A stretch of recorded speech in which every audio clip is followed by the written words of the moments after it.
An MIT professor working on nuclear fusion was assassinated like a week ago. And then shortly after, there was a shooting at Brown University which killed 2 people. And these were thought of to be unrelated events, but then the FBI says they might be related, like it might be the same person. And then they found this alleged suspect dead in a shipping container, like hours away from either site. Is that where we are right now? The man suspected in a mass shooting at Brown University and the killing of an MIT professor was in the same academic program as the professor in Portugal before attending Brown on a student visa. 48-year-old responsible for fatally shooting 2 students, wounding 9 others, wearing the kind of pants and shoes that one witness said are typical of restaurant workers. Okay. They got a tip from Reddit. Yeah, but that's not what I'm interested in right now. The tip from Reddit. Okay. Why do they think this was the same person? Why is he dead in a shipping container? Found dead last night after taking his own life in a storage facility in Salem, New Hampshire. This sounds insane. So he did the mass shooting, got away with it, killed a professor, got away with it, then just went out and killed in a different state and then killed himself. I don't understand. What, like, are they pinning it on somebody? Students from Brown also think he was aiming for the physics exam, but he went to the lecture instead due to the rooms changing. Okay. I don't understand this at all. Site of Brown shooting only had 2 exterior surveillance cameras, affidavit says. An expansive network of security cameras with more than 1,200 cameras around its campus, but not here, apparently. He just attempted to randomly kill the top 2 fusion researchers in America and said, well, that's enough life for me. Is that actually who he killed? Was that who he was attempting to kill at Brown University? Does Brown University have a top-of-the-line fusion research program? It was a collaboration effort, yes. He was a physics grad student dropout. This could easily be a bitterness thing. Really? This is very strange. Yeah, he dropped out 22 years ago? How often does this happen, man? He was in the same class as the MIT professor he killed in the 90s. Okay, are we putting any money on the possibility that the powers that be just wanted to murk these professors because they're getting too close to finding fusion or whatever, so they pitched this guy with a grudge at them and then had him kill himself? That would be the conspiracy post, right? That would be the easy thing to assume. You have a grudge from over 2 decades ago, so you go out of your way to find and assassinate a professor whose class you shared, but then also went to a different like, this is a very complicated plan. Usually people who are mentally ill and want to do a shooting just find a local elementary school or something. It's just I don't know, very weird. The oil industry mind controlled him to do it? Yeah, probably. Why would you kill yourself here? Why wouldn't you? Where do you think the right place is to kill yourself? I mean, he got away with the Brown University shooting, and then he assassinated somebody in 2 totally different locations. And then he goes back to a 3rd location where he stored some weapons, like just body armor and some pistols. You could fit that in a backpack, you know? But he got a storage facility to hold it. And then he kills himself in the storage facility? If he was that willing to die, why not commit to it at the Brown University? If he wanted to survive, if he was willing to die, why wouldn't he do the MIT professor shooting first and then do the Brown University shooting? Surely you're more likely to survive assassinating a person than you are to walk away from a school shooting. Like, isn't that the wrong order? A little bit? You're assuming he was being rational? No, I'm not assuming anything. I'm asking questions. How do we know it was the same guy who did both? What evidence was there at the scene of the assassination of the MIT professor to indicate it was the same person? Like, whose word are we trusting on that? Same rental car at both scenes? Same one? Wait, did they have the same or different license plates? Was it the same car or not the same car? I'm from Providence, and I swear we're all saying the same thing right now. Apparently a homeless friend posted on Reddit, and it blew up the case wide open. No. I've seen the Reddit post. I saw the Reddit post from the person who said they should look into this car. Open by a homeless man who goes by John. Now, investigators say that he's a former Brown University student who grew suspicious of the gunman when he locked eyes with him in the bathroom just 2 hours before the shooting inside the Barris and Holly building. The gunman, his name is Claudio Neves Valente. Now, John, pictured here, is the man police were looking to speak to because of how close he got to that gunman. John said he followed Neves Valente out of the building before the shooting and played a game of cat and mouse in the neighborhood. Really? You locked eyes in the bathroom and the vibes were so off that you stalked him through the campus afterwards and trailed him to his car? Where you made note of his plates? Neighborhood. Surveillance video shows Neves Valente running away from John. At one point, he stood just feet away from the gunman and questioned why he was circling the block. The gunman repeatedly responded, quote, "Why are you harassing me?" When police released images of the suspect after the shooting, John wrote an anonymous Reddit post describing seeing the gunman unlock a parked gray Nissan sedan with Florida plates he thought could be a rental. 3 days after the shooting, John anonymously called the police tip line and flagged his own Reddit post. On Wednesday, John walked up to police, revealed that he was the man police were looking for, that he was close to the gunman, and that the Reddit post came from him. Police used license plate readers to track the gray Nissan to an Alamo car rental center in Boston. They pulled surveillance images showing Neves Valente, and they traced him to a storage facility in Salem, New Hampshire, where he was found dead last night. Now, Neves... How did they trace him to a storage facility, though? And what does this have to do with the car at the other location, the MIT professor? And also, really? The guy made eye contact with him in the bathroom and then was like, got a bad vibe on this guy. I'm going to spend the next 5 minutes trailing him through the campus and making note of his vehicle. Local and state PD were able to track his license plate across state lines. Okay, so did he change license plates for the MIT shooting? Do we have, like, traffic cam footage indicating a continual, like, a following of the car to the MIT shooting? What's the link there? Like, is the link literally just at the MIT shooting a similar car was seen, but it was a different license plate? If he changed license plates, then they should be able to tell that from the cameras. Like, they would be following that Camry, and then at some point there'd be a stop, and then it would have different plates. Nissan Sentra, whatever it is. Valente was spotted in the Brown University building on November 28th. That's 2 weeks before... I'm not trying to sound like a sloppy-list conspiracy theorist right now. It's really insane. It's incredibly weird. I'm just really, really curious. Shooting. Last night, I asked investigators how it could be that a homeless man and not... I also don't trust the FBI at all. I know they were under a lot of pressure to solve this case because it was like maybe the first time ever a guy's gotten away with a school shooting, and it made them look really, really, really, really bad. And also, I know that, like, and there's a lot of evidence of this, there is a history of cops desperately pinning a crime on somebody who didn't do it, or drawing together links between different crimes and saying one guy they did catch did all of them rather than just some of them, in an effort to clear up cases and make themselves look better. So it sounds pretty crazy. It was local police, not FBI, who caught him with the tip, by the way. Well, I mean, did the local police corroborate all this information about connecting it to the MIT shooting? Police noticed a suspicious person in that time. Well, the Providence Police is obviously not going to patrol Barris and Holly. That's a question frankly, for Brown and their police department. Why would a civilian observe that to be suspicious? It's a great point. And I like the fact that you're mentioning that and bringing that up. That's what we should all be doing, right? And it's just personality. Some people are more interested in finding out what others are doing. In this particular case, this person decided that he wanted to, and I'm glad he did. A source tells Fox that John is a homeless man who actually lives in the basement of the Barris and Holly building. And while that brings up a whole slew of security questions, the reality is he's being treated as a hero. Okay. It was all about groundwork, public assistance, interview. That was corroborated through a tip that was received to the tip center. That room was packed with detectives, agents, receiving calls on a daily basis. We started early, and agents and their work as well were able to get us footage of this individual. I would really appreciate it, and I mean it, if somebody could give me an article or a news clip or something where they talk about the evidence they used to link him to the MIT shooting. I would really appreciate that. Please, if somebody could find that. Individual, as well as a copy of the agreement which provided his real name.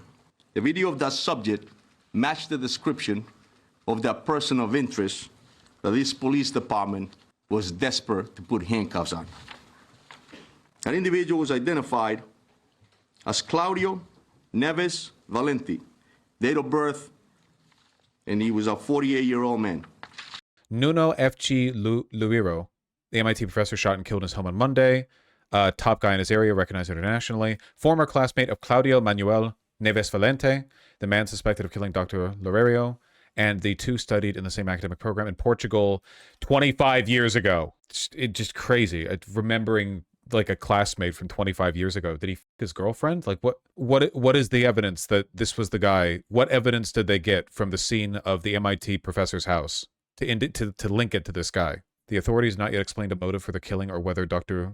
Loureiro or Valente have ever been in touch. It's unknown if they had a relationship at school. On December 1st, Valente rented a Nissan Sentra sedan from an Alamo rental agency in Boston and drove to Brown University in Providence, Rhode Island, according to an affidavit filed by the Providence police.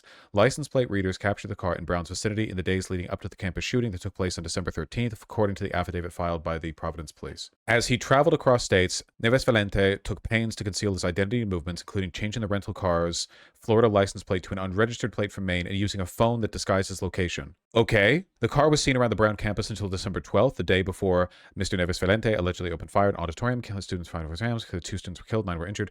2 days later, on Monday, Dr. Loureiro was found with gunshot wounds by his neighbor at his home in Brookline, Massachusetts, a suburb of Boston, near the MIT campus. He was taken to a hospital where he was pronounced dead. Security footage showed Mr. Neves Valente within a half mile of Dr. Loureiro's residence, the authorities said. So it's not the car then? It wasn't linking the vehicle. It was saying they caught him.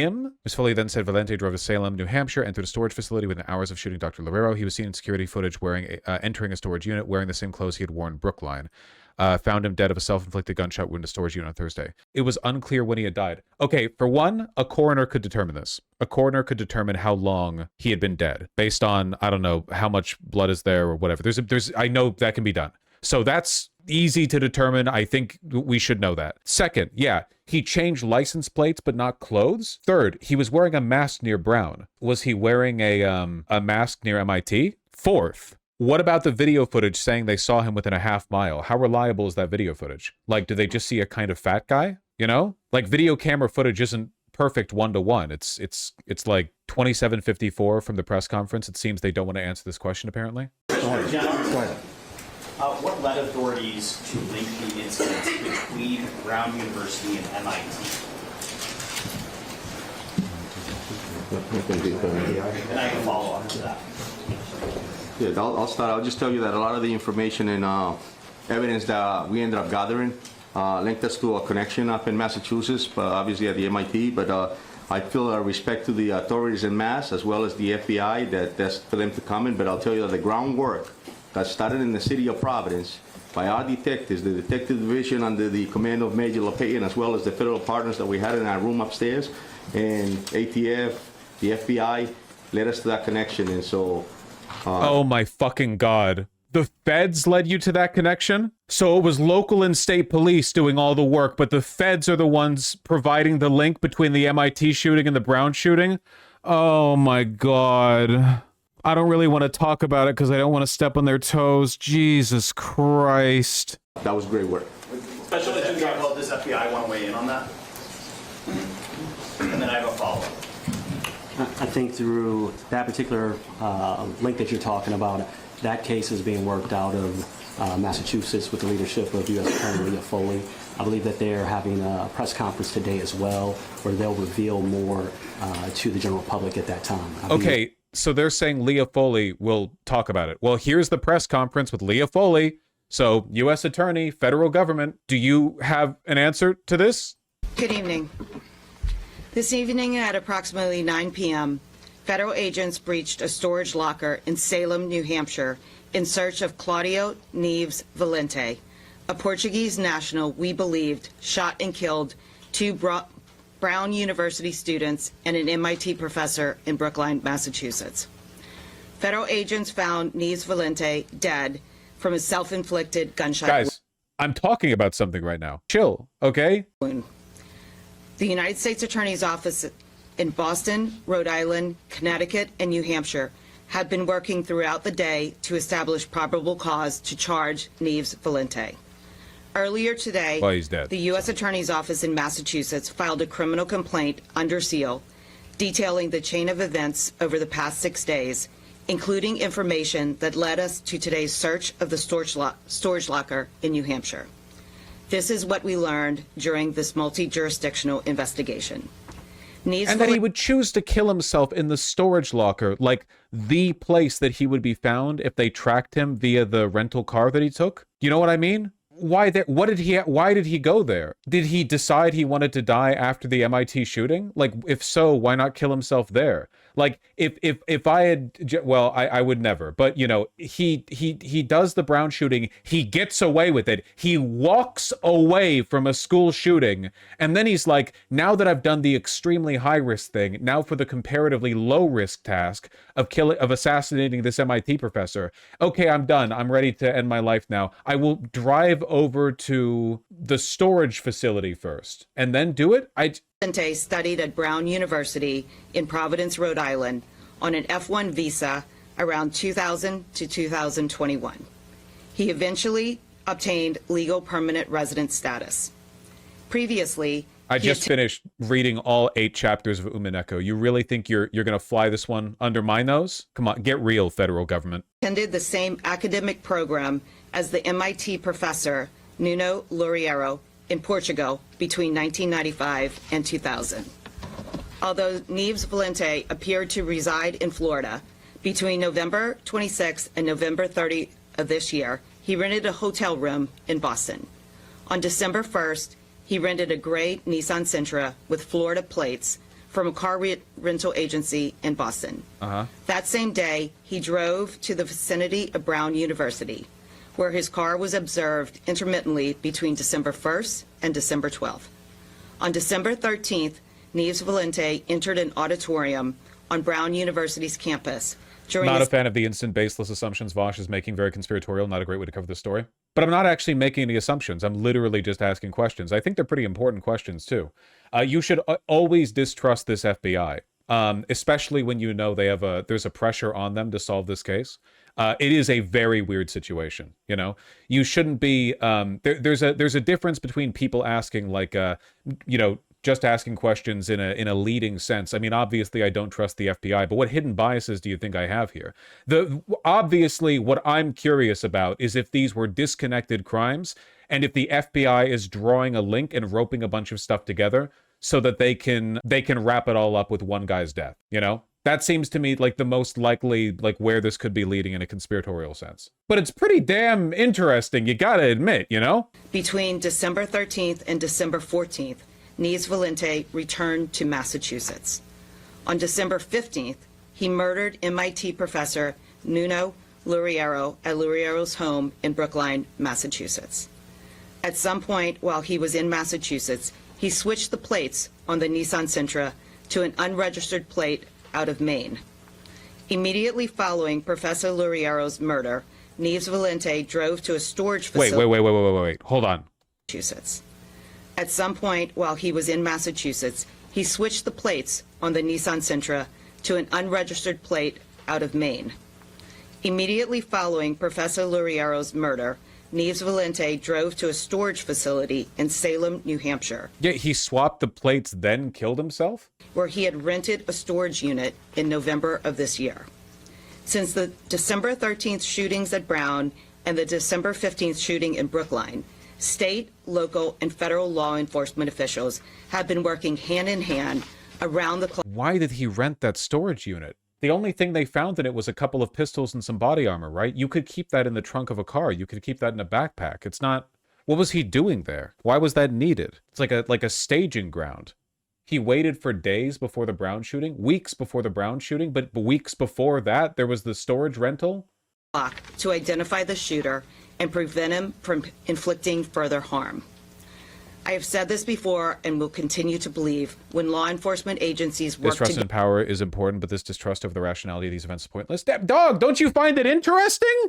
It's like a movie plot. Come on. You people, listen, you have to keep a skeptical mind. 100%. It's, you know, you have to keep your brain gears lubed. It's not like we're just asking questions in like a malicious conspiratorial sense, like people whose leading questions was, well, you know, hate this minority group or whatever. You know what my conclusions could potentially be. We're not dog whistling. It's just interesting. And I've been more conspiratorial than this before. That's definitely true. Together, crimes are solved and the public is protected. The information we provided to you tonight would not be possible without the dedicated men and women of law enforcement in multiple districts throughout New England, including the FBI, ATF, HSI, Can you please talk about what linked the alleged shooter to the MIT shooting? the U.S. Marshal Service, Massachusetts State Police, Rhode Island State Police, Providence Police, Brookline Police, and the Brown University Police. In addition, prosecutors for the Rhode Island Attorney Sets of victims and how they might be related and how he might be related to them. That is not information that we can share right now, but as soon as that information all contributed to this result. I also want to thank Attorney General Pam Bondi for her support in coordinating the federal response. Questions? Can you tell us anything about his motive and the two sets of victims and how they might be related and how he might be related He's asking about it. These two sets of victims, how they might be related. He's asking the question I'm interested in. The journalists care as well. to them? That is not information that we can share right now, but as Are you kidding me? Dude, she's a U.S. attorney. They're not sharing the evidence they have that there's a link between the Brown and MIT shooting? Come on. Come on, man. Do you think it's a Palantir-esque we did illegal shit or something else? I just think it's sussy as hell. It could be like a bunch of stuff. But what the fuck? You see, so the story is that he was found on surveillance footage half a mile away. How did you obtain surveillance footage from half a mile away, the MIT shooter's house? Like, did you subpoena? Did you request surveillance camera footage for every camera in the city? How could you possibly know to go after that? What information do you have? Why aren't you sharing it? soon as that information becomes available, we will share that with the public. And the way she says she can't answer it, too. Might be related to them? That is not information that we can share right now, but as soon as that information becomes available, we will share that with the public. Are you able to say anything of what led you to link the two crimes, perhaps initially? Can you repeat the question so we can hear you more? Yes, the question was how were we able to link him to the two crimes? So investigators identified the vehicle that he had rented in Boston and then drove to Rhode Island. I thought it was surveillance camera footage of him within a half mile of the MIT professor's home. And he was seen, the vehicle was seen outside of Brown, and there was security footage that showed a person who resembled him. There was online... Resembled him or the car? But the plates were different. How do you know it was him if the plates were different? It could have just been a different car with different plates. Like traffic cameras, they read plates and you can track cars, but if you change the plates, I mean, there's only so much you can do. You got it from half a mile away? It resembled him? There was financial investigations that were going on in the background that linked him not only to that car, but also to the hotels that he had rented and the car that he had used to not only drive to Rhode Island, but then back to Boston. And then there was the security footage that captured him within a half mile of the professor's residence in Brookline. And there is a video footage of him entering an apartment building in the location of the professor's apartment. And then later that evening, he is seen about an hour later entering the storage unit wearing the same clothes that he had been seen wearing right after the murder. Where's the video footage of him entering an apartment? Why did he enter an apartment? Why would he drove over there to assassinate the MIT professor? Why would he enter an apartment? The MIT professor lived in a house, did he not? So you have an extensive video canvas as part of this investigation. That leaves you no doubt. This is the evidence we have right now. We are coming to you tonight They're working on AI generating the supporting video now, honestly. because the federal complaint was unsealed, and we wanted to provide you with the information and to assure the public that law enforcement collectively believes. Also, why is she answering this question now when a second ago she didn't? Like, this is a reiteration of the first question. The first time that he asked it, she said, you know, we'll disclose that when we can. And then he repeated it, and now she is talking about it? Like she was given the okay, or she changed her mind? That we have the person that we identified the person and that person is dead, and that he was the person responsible not only for the Brown shootings, but for the Brookline shooting. Can you speak to... Also, and I'm fully in it now. I'm fully committed to the position that this is a movie plot. This is all Umineko. Okay, I'm 100% in it. She's giving too much information. When people are lying, they tend to over-support their point. She's aware of the fact that there's some skepticism on the link between the MIT and the Brown shooting. So for her to clam up, and then she's like, oh, okay, I will share. And then she shares like, here's 17 data points connecting the two, but a lot of them aren't necessarily relevant or just open up more questions. Meh. Weird shit, man. Did you cover the fact that the MIT professor was the leading U.S. researcher on nuclear fusion, and 2 days after he was shot, Trump media merged with TAE Tech, which is a Russian fusion company? Yeah, I heard about that, but I don't necessarily think those things are related. Because if we get into that, then we get into, like, couldn't Trump just defund? Like, why would he? Like, that strikes me as a little bit less likely than this being, like, a FBI desperately trying to make itself seem more competent than it is, you know? That's like a level of conspiracism that starts raising way more questions for me. I guess unless more info comes out, I don't know. Before the self-inflicted gunshot, was there any interaction between law enforcement and... Could be a foreign actor. Okay, I don't think Trump would do it, but...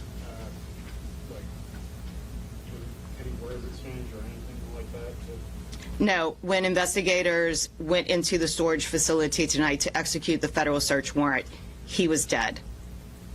Do you think he entered there this evening? No. He entered an hour after what happened in Brookline? Yes. And do you know how long that storage, did he rent that? Like how long? Our understanding from the financial investigation is that he had rented a storage facility at the location in Salem, New Hampshire in November. Can you confirm whether or not he used the same weapon in the Brown shooting as he did in the MIT shooting?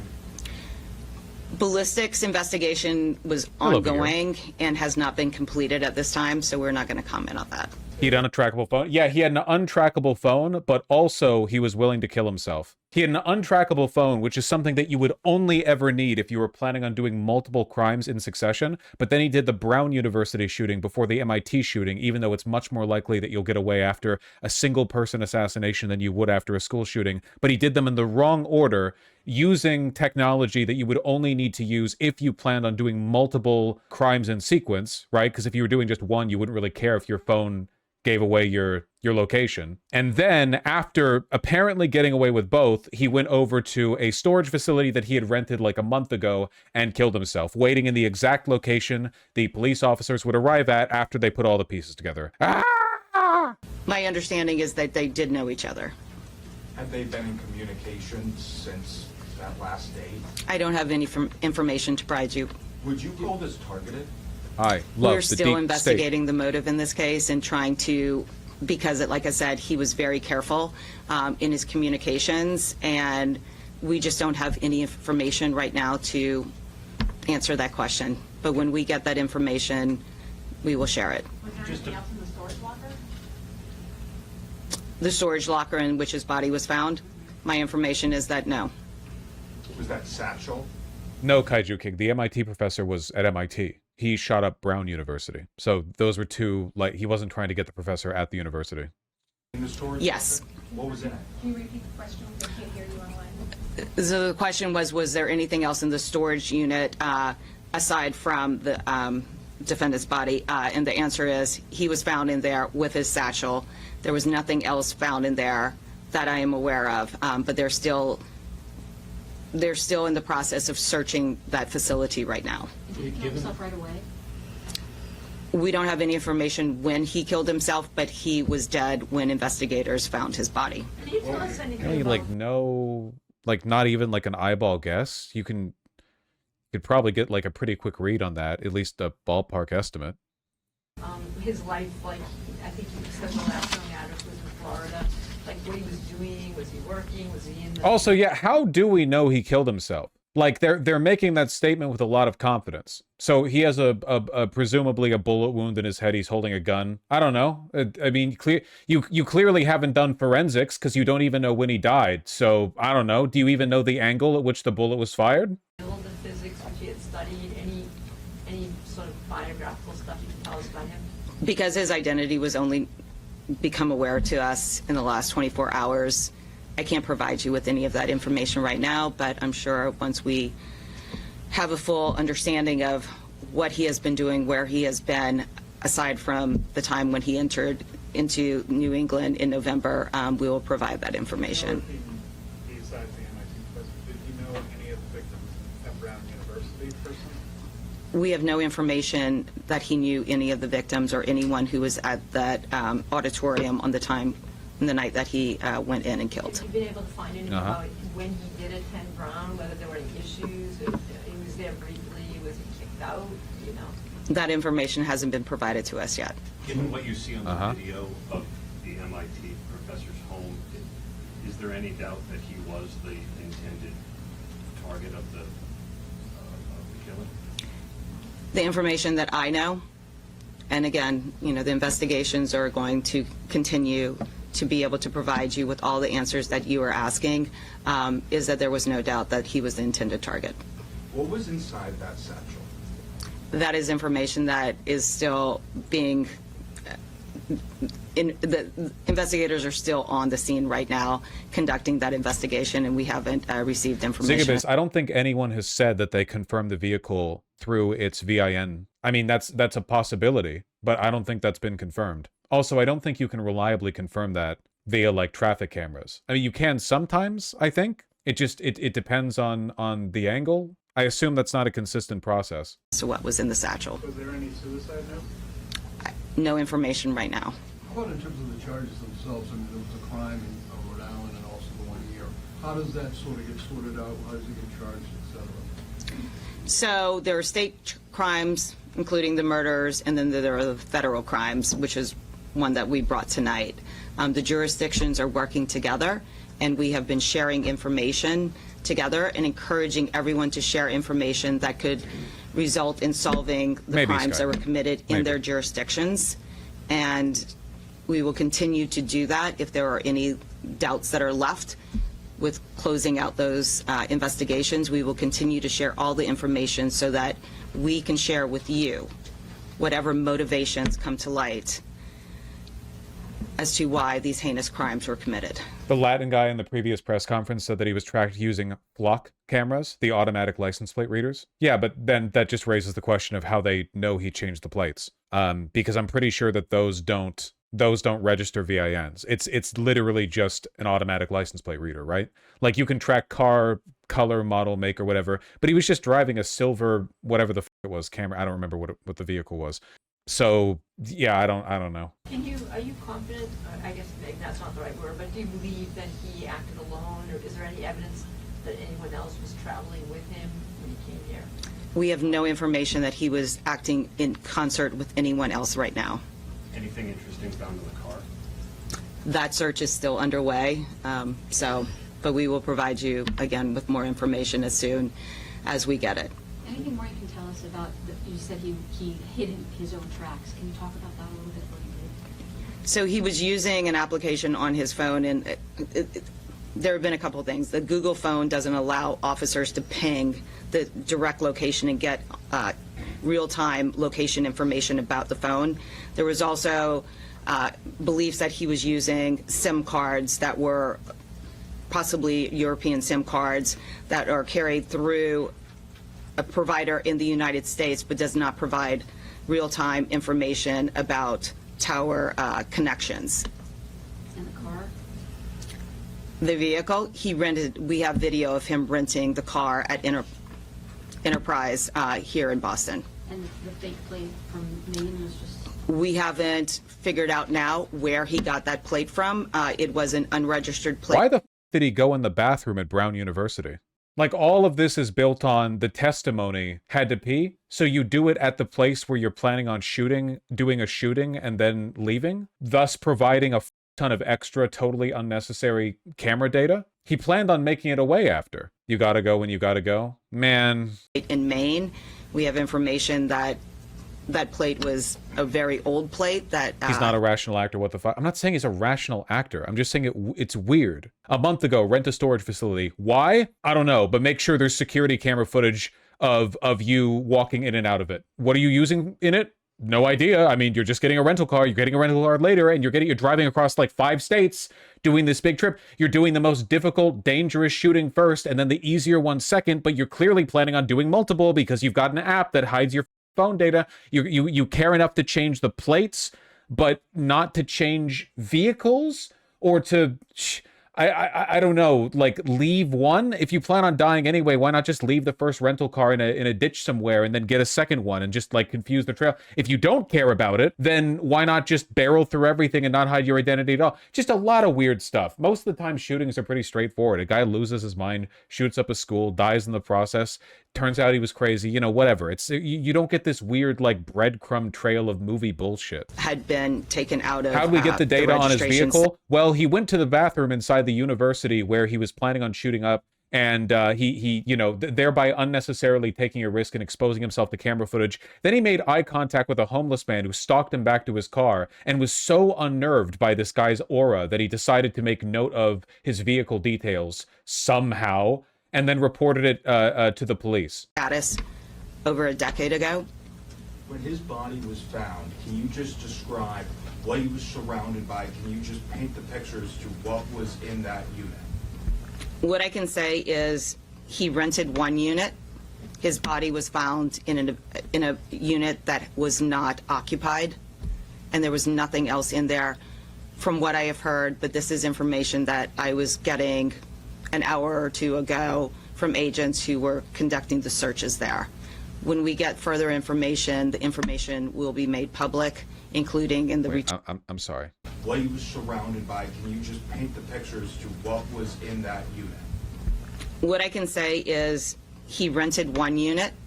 His body was found in a unit that was not occupied, and there was nothing else in there from what I have heard, but this is information that I was getting. Was it a different unit or was it his? I assume she means it was the same unit, but there was nothing in it. Why would she say it like that? An hour or two ago from agents who were conducting the searches there. When we get further information, the information will be made public, including in the returns for the search warrant that we obtained this She is making it sound like it was a different unit. Was he living in it effectively since after the Brookline incident? I have no information right now as to the unit that he had actually rented. The tactical teams were there to search, and they were obviously concerned that there could be booby traps or other types of security issues. And so when they noticed that that storage unit was still locked from the outside, it was clear that he couldn't be inside. And so they started searching the abandoned or the non-occupied units with the approval of the management, and that is when they found the body right next door. He rented a storage unit, but they didn't go into the one they had the warrant for because it was locked from the outside. There's no possible way he could have locked it from the inside. So then they asked management to look in different ones, and for some reason this guy had gone into somehow got into a different... He killed himself because he lost the key? Ah, he was embarrassed. I know that you haven't had much time. Does he have any sort of criminal record that you know of at this point in time? We are not aware of... This is insane. I'm so glad that I'm committed to being a conspiracy theorist over this. This is great. This is... Every minute there's a new twist. Apartment footage? What apartment footage? Why did he go to an apartment? Another storage unit? A criminal record in the United States. Do you have any information about his life in Florida? What he did, where he lived? My understanding, it was South Florida. I know that they know the address, but nothing has been made public about that yet, and I'm assuming that there will be searches. Profession, anything, what he did down there? I have no information. And just to be clear, did he fly up from Florida for this, you think? Did he travel from Florida? Again, the motive, and we have information of his being in New England throughout 2025, but once we get the information about why he came up here, what drove him to be up here, we will share that with the public. Any question on how long he had been a lawful permanent resident of the U.S.? I don't have that information.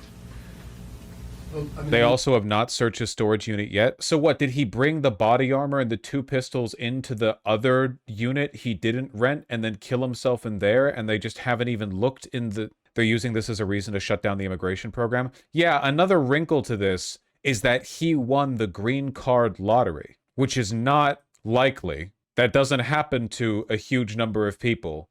And now they're using this as an excuse to shut down the green card lottery. It's so fucking... There's so much piling up. Only 2 ties that you have or can talk about now is he went to Brown and he went to this graduate school with the professor in Portugal. I mean, those are the only 2 ties that you can talk about now in terms of their relationship. That is correct right now. Is it graduate school or undergrad?